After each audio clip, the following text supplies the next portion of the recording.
Part 2, Progress Report 11, April 30th. I've quit my job with Donegan's Plastic Box Company.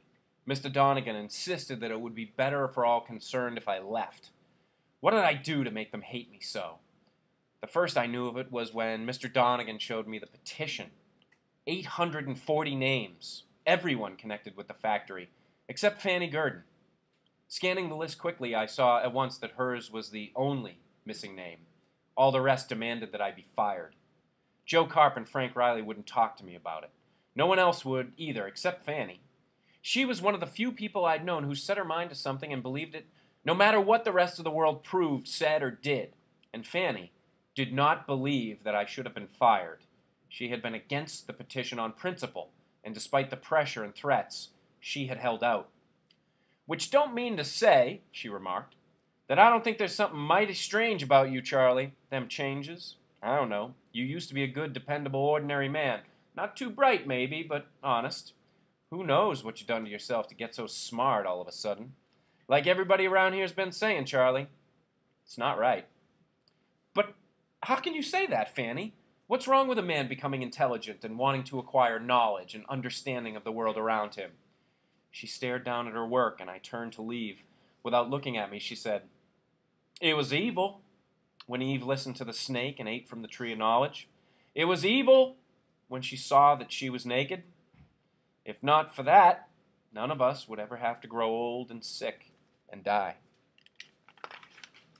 Once again now I have the feeling of shame burning inside me.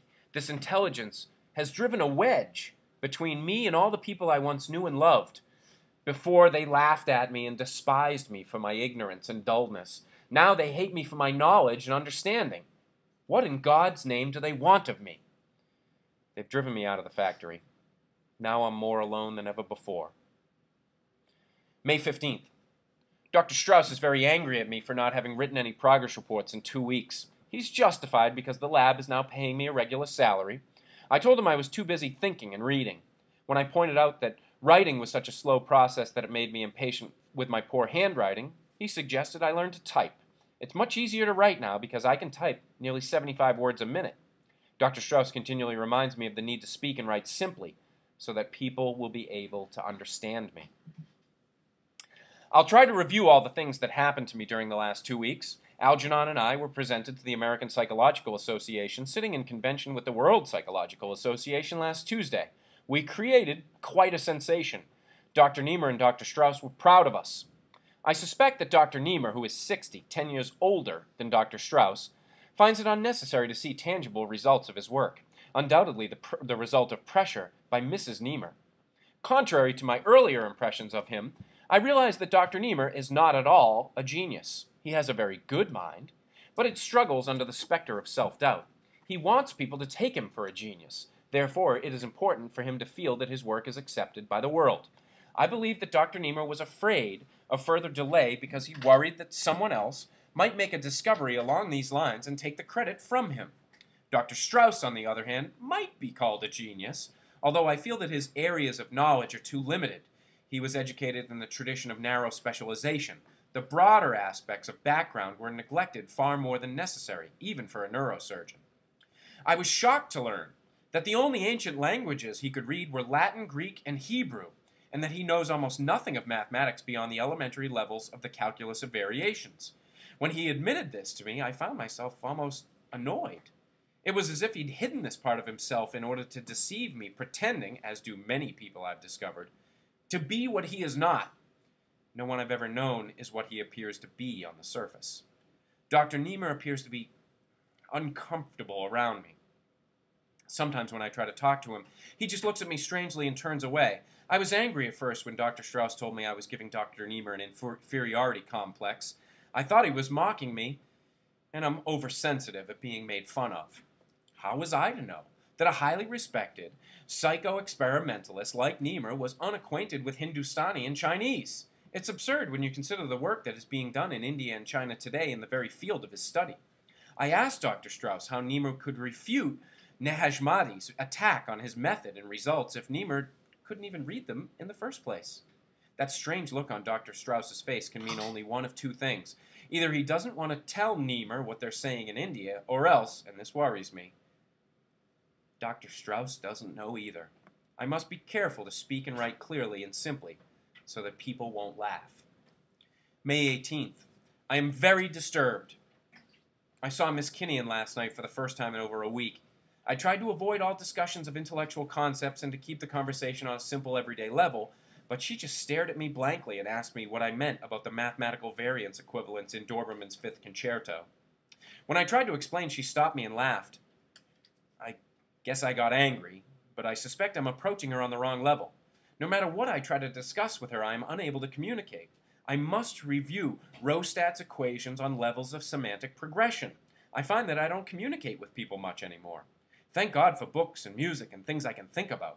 I'm alone in my apartment at Mrs. Flynn's boarding house most of the time and seldom speak to anyone. May 20th.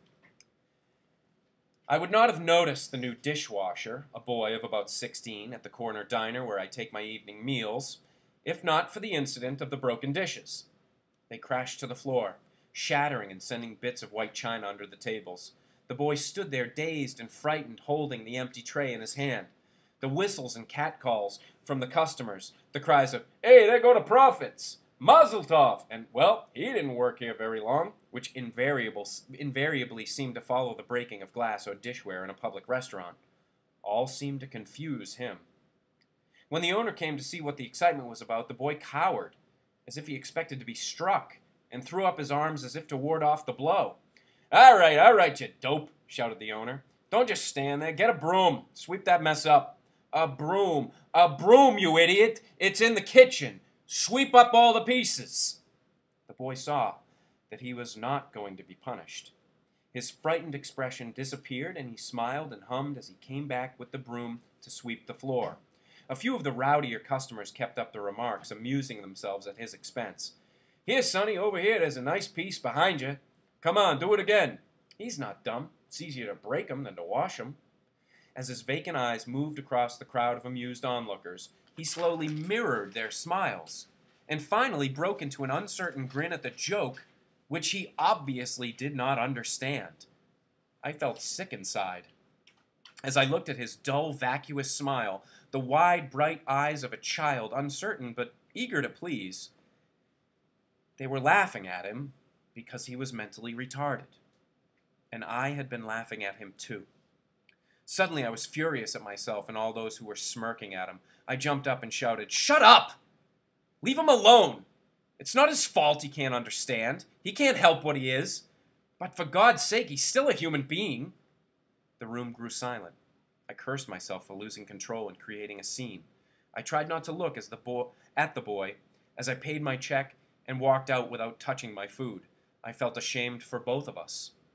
How strange it is that people of honest feelings and sensibility, who would not take advantage of a man born without arms or legs or eyes, how such people think nothing of abusing a man born with low intelligence.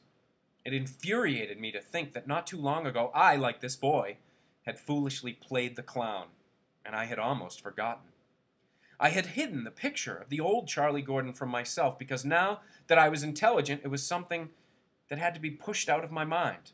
But today, in looking at that boy for the first time, I saw what I had been. I was just like him. Only a short time ago, I learned that people laughed at me.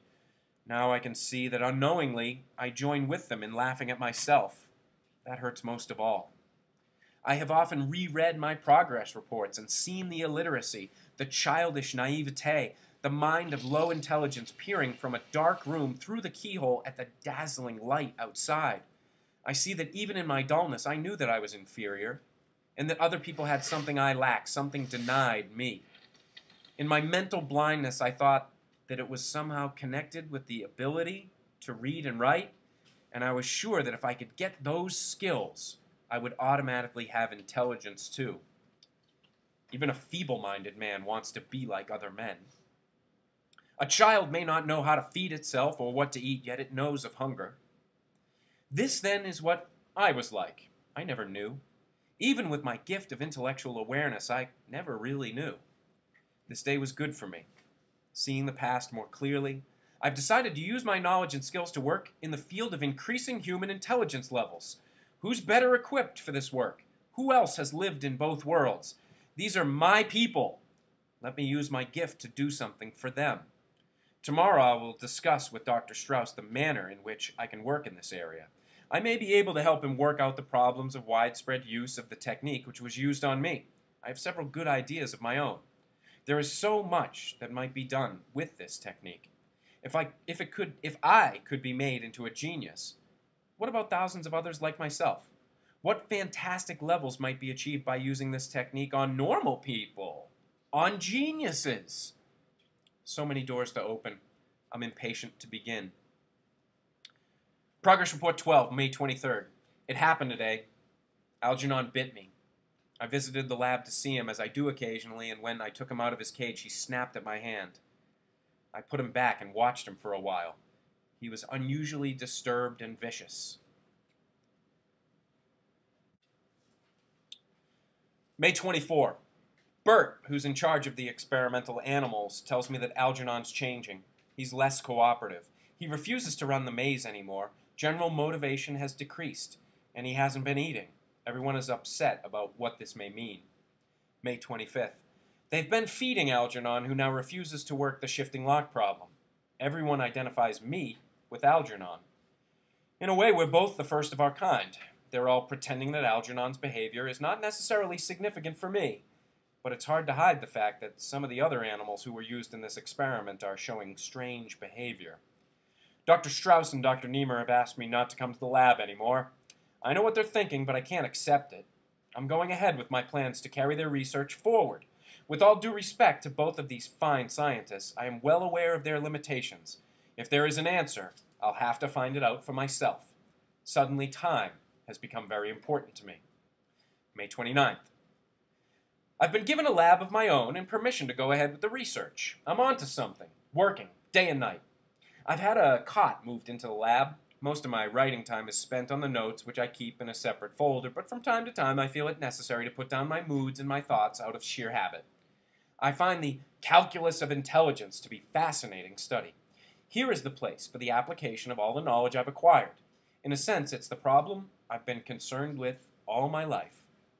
And May 31st. Dr. Strauss thinks I'm working too hard. Dr. Niemer says I'm trying to cram a lifetime of research and thought into a few weeks. I know I should rest, but I'm driven on by something inside that won't let me stop. I've got to find the reason for the sharp regression in Algernon. I've got to know if and when it will happen to me.